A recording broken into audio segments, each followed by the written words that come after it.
ছেলের জন্য আমার শ্বশুর আজ নেহারি রান্না করলো। তার হাতের রান্না একদমই বাবুর্চিদের মতো। বিয়ের পর যতবার নলি খেয়েছি ততবারই কিন্তু আমার শ্বশুরই রান্না করেছে, কারণ তার হাতের নলি রান্নাটা অনেক অনেক মজা হয়। আজ তোমাদেরকে আমার শ্বশুরের হাতের নলি রেসিপিটা তোমাদের সাথে শেয়ার করব। খালা প্রথমে আমাদের নলিগুলো সুন্দর করে ধুয়ে দিয়েছিল, এরপর 2টা আস্ত রসুনের কোয়া দিয়ে দিয়েছে, 1 বাটি পেঁয়াজ কুচি দিয়ে দিয়েছিল, স্বাদ মতো লবণ আর অল্প একটু হলুদ। আমি দেখলাম আমার শ্বশুর মশলা একটু কম দেয়, আসলে নলিতে মশলা কম দিলে ভালো লাগে, তবে ঝালটা একটু বেশিই খাই আমরা, এর জন্য মরিচের গুঁড়াটা একটু বেশি দেওয়া হয়েছে। ধনে গুঁড়া, জিরা গুঁড়া, আদা রসুন বাটা, পেঁয়াজ বাটাও কিন্তু দিয়েছিল একটুখানি, সামান্য পরিমাণে তেলও কিন্তু দিয়ে দিয়েছে। এমনিতেই কিন্তু নলি থেকে অনেক তেল বের হয়েছিল।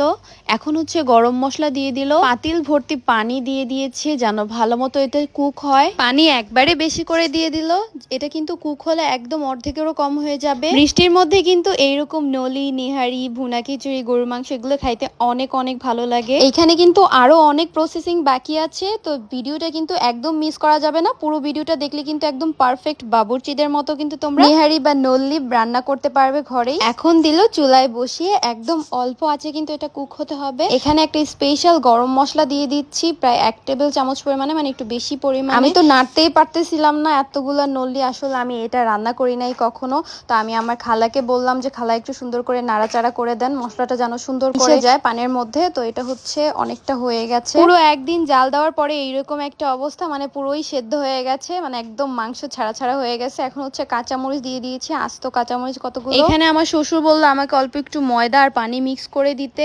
এইটা দেওয়ার ফলে না নেহারিটা অনেক বেশি থিকনেস চলে আসে, খাইতেও অনেক বেশি মজা হয়। তো এটা হচ্ছে নেহারিতে দিয়ে দিয়ে আরো 5-6 মিনিটের মতো কুক করার পরে এখন হচ্ছে বাগার দেওয়া হবে। বাগার দিতে এখানে অনেকগুলো পেঁয়াজ আর বেশি পরিমাণে রসুন আর হচ্ছে শাহি জিরা দিয়ে দিয়েছে, লাস্টে আরো একটু জিরার গুঁড়া দিয়ে দিয়েছে। আর এখন হচ্ছে আমাদের গাছের ধনে পাতাগুলো সুন্দর করে কুচি কুচি করে কেটে এর মধ্যে দিয়ে দিতে হবে।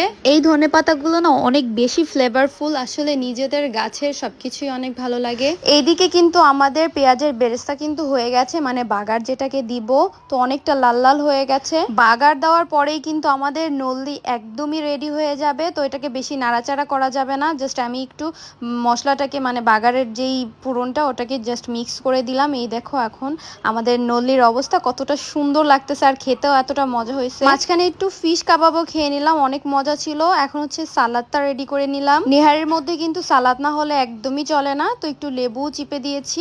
এইদিকে হচ্ছে নান রুটি কিনে আনছিলাম আমরা, তো এখন হচ্ছে একটু বেড়ে নিতেছি নল্লিগুলা। দেখতেই কতটা মুখরোচক লাগতেছে, মানে অনেক বেশি মজা হবে মনে হইতেছে। তো এই দেখো কতটা সফট, আর মুখে দেওয়ার সাথে সাথেই যে একটা ব্লাস্ট হইতেছে, এতটা মজা ছিল। এটার সাথে সালাদ মিক্স করে খাওয়ার মজাটাই আলাদা, আর একটু লেবু রস কিন্তু চিপে নিবে। তো আমার হাজবেন্ড খেয়েও কিন্তু অনেক অনেক মজা পাইছে, তারে জিজ্ঞেস করতেছিলাম কেমন হয়েছে, সে বলতেছিল আসলেই অনেক মজা হয়েছে। তোমরাও কিন্তু বাসায় ট্রাই করতে পারো, একদম পারফেক্ট বাবুর্চিদের থেকেও অনেক বেশি মজা হয়েছিল। তো কেমন লেগেছে আমার আজকের ভিডিওটা অবশ্যই কিন্তু কমেন্ট করে জানাতে ভুলবে না। আজকের মতো এই পর্যন্তই, সবাই অনেক ভালো থাকবে। আল্লাহ হাফেজ, আসসালাম।